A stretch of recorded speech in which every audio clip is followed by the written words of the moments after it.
This recording will cover part 2 of chapter 5 from your textbook. So I finished up part 1 talking about functional and, oh wait, I lied. I finished up talking about formal transition assessments. Okay, and so now I want to talk about functional and informal transition assessments. So the informal transition assessments, as I said in part 1, was added in one of the reauthorizations of IDEA. It kind of emerged as an alternate approach to supplement the limitations of norm reference and standardized tests. Again, you know, the formal standardized tests, sometimes you can't really give a lot of accommodations. Sometimes they don't really provide any context. You know, it's just kind of like, well, does the student know this or this? Well, maybe they do in certain environments, but maybe they don't. So informal testing can be functional to determine performance on specific tasks relevant to educational programming. I think there should be an S there, by the way, but that's okay. It may lack reliability and stuff like that over time across evaluators, but it can still give you some good information, and it can, or you have to, before that though, a key to it is to accurately identify the demands of future environments, as we talked about with the formal transition assessments as well. This is from your textbook. I just wanted to emphasize that it really is a critical point. Informal assessments are emphasized in IDEA 1997 to supplement the use of standardized tests, right? So not to replace standardized tests, to supplement them. And then informal assessments are used to determine what the students' spins are and how well they are progressing in reaching their transition and IEP goals. Remember, spins, strengths, preferences, interests, and needs. So kind of like those present levels, right? A little bit that we've talked about. But we want to think about what the student spins are and are they making progress in reaching their transition and IEP goals. All right, so some functional and informal transition assessments, rating scales. This one, employability and life skills assessment, can be used by an individual, a whole team to obtain consensus on, you know, kind of the typical performance of the student. Where is the student performing with these employability and life skills? There also can be, you know, you could do some surveys, some interviews, maybe an effective means of gathering information from student, family, current teacher, stuff like that. Employers, you know, if they currently are out working, you know, maybe interview that person as well. They can, of course, be face to face, over the phone, self administered. Of course, now it could be Zoom, whatever works. Considerations include, you know, considering the linguistic abilities of the student. We don't want to use yes, no, right? We want to avoid those questions because we don't want to bias the responses. And we want to consider the student ability related to choice making. Okay, some other informal and functional transition assessments. So those ecological assessments, they provide information directly related to student transition outcome, sometimes called functional, right? So that word's kind of interchange here and there. Functional assessments require relationship between data collection and transition decision making, thinking about current and future environment, tasks, and behaviors. These ecological assessments, or functional assessments, also measures the interrelationships between people, places, and things, and specific environments. So specific environmental conditions, relationships with others, performance accommodations, adaptations, you know, all of those things. And they help to examine the student's success in meeting both the formal and informal expectations of various environments and settings. You know, if they're currently working, well, are they showing up on time? Are they dressing appropriately? You know, kind of some of those formal expectations. Are they greeting others appropriately? Are they, you know, leaving their trash around? Stuff like that. So kind of those formal and informal expectations. Some situational assessments, you know, this is where you could use some observations.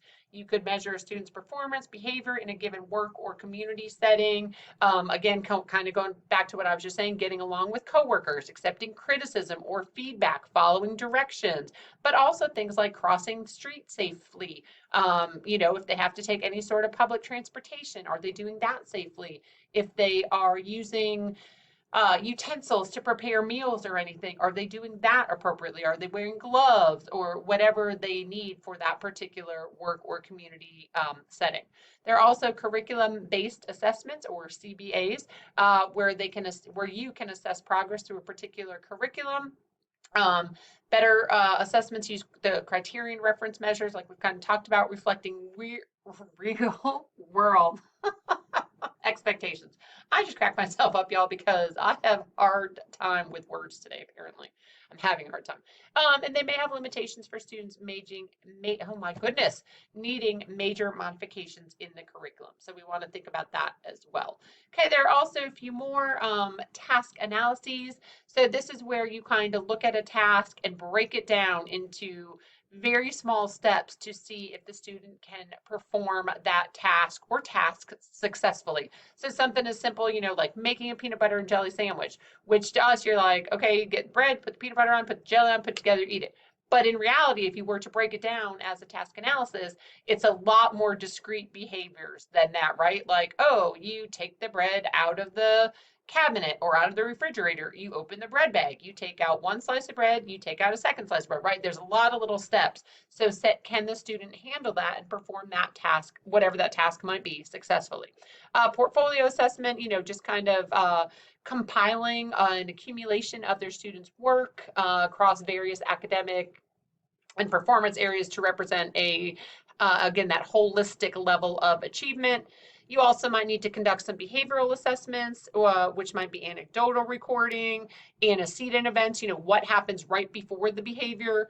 Event recording might be frequency, how often or how frequently does it happen. Interval recording, presence or absence of the behavior during specific time intervals, or duration recording, length of time the behavior occurs. Some other functional and informal transition assessments, situational assessments, which looks at students' performance and behavior in a given work or community. Wait, didn't I just do this one? Y'all, look at this. Ooh, they put the same slide in there twice. So go ahead and just disregard this slide because it is the same one that I just showed you 2 seconds ago. So that is a mistake on their part. For shame, for shame. But what I wanted to show you also at the end was the transition flow chart. And it's in your textbook on page 118. So let me just show it to you quickly. So actually, I'm going to go back a little bit. I'm going to show you pages 116 and 117. So in your textbook, it says Case Study Helen Part 2. And it really talks about the flow chart and how, okay, level 1, age appropriate transition assessment. All right, so you're going to, teacher observation, interviews. Helen enjoys working around people and working with animals and children. She can multi-step once she's learned those things.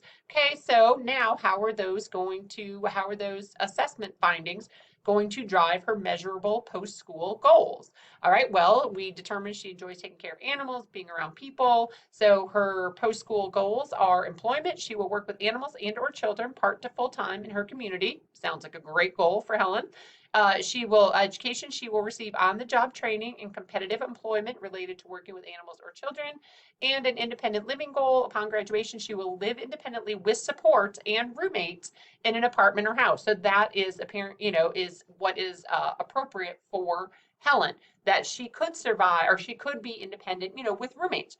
Okay, and then those goals will drive her courses of study, right? So she needs access to courses that will enable her to work and live in her community upon graduation and working with animals and or children. So she might need some, childcare courses. I know when I was in high school, we had what was it called? A nursery school. Like we had an actual nursery school in our high school. And so we as high school students could take that as a class. I knew I wanted to be a teacher. So I took that, I think both my junior and senior year to get the experience of working with those early childhood students. And I actually went to that nursery school when I was younger. So it was kind of funny. So something like that, would be what Helen needs. So then that would drive the transition services and activities. Okay, so you're going to read this. 3 example transition services and activities for Helen are community-based experience of getting out in the community with children, with animals, stuff like that, advocacy and safety skills. If she is going to live in a supported environment, she still needs to understand some of those safety skills.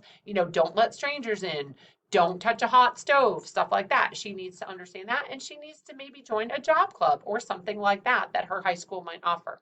So then that will drive the IEP goals and objectives. So it's a little backward, right? If you think about it, it's a little backward from kind of when we talked about IEPs, where IEP goals and objectives don't even come into play until level 5. So you want to think about all those other steps and how step or level 1 would drive level 2, drive level 3, drive level 4, drive level 5. Okay, so an example, a goal for her might be Helen will demonstrate the general job skills and work attitudes preferred by employers for keeping a job 90% of the time.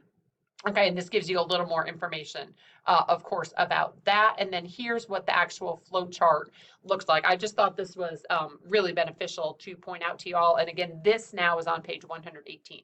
So here's the age-appropriate transition assessment. Here are her measurable post-secondary goals. Here are her courses of study, transition services and activities. I'm going to give up. And annual IEP goals and objectives. So you might, and this is from Transition Planning, a guide for parents and professionals. So if you are interested in transition, or if you are working with students of transition age, you might want to look into this book, or, thinking about how this flow chart could be used. I just thought the flow chart was really, really handy. All right, there are some websites listed in your textbook as well. And there's transition needs and preferences survey. This is page 120. So I did want to show this to y'all as well. This is designed to help the school determine what type of experiences and education you will need, right? So you're giving this to a student to prepare for life after graduation from high school. It will be used to develop a long-range plan or transition plan that will be discussed at the next IEP meeting. Okay, so you could have the students answer the following questions based on what you know about yourself. Okay, or if the parent or guardian fills it out, what they know about the student. So this is pretty interesting. Well, do I want to go to a university or college? Do I want to do supported employment, sheltered employment, stuff like that? What age do you want to exit school? Is there a particular kind of work or education you're currently interested in? Helen might say animals or working with children. Where do you hope to live? Is there a neighborhood, city, or locality you hope to live in? Some of them might say, I want to live in the same neighborhood as my family. Great, that gives you a starting point.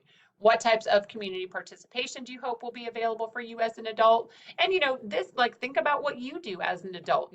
Think about what type of community participation you have. Do you go to the gym? Do you go to the church? Do you ride your bike? Stuff like that. How will your student get their transportation? So I just thought that was interesting as well. And again, that is on page 120. And I think it's on page, 121. I was going to say, I thought it continued. So check any of the following services you feel would be helpful to you. So, you might have to tell them what some of these services are.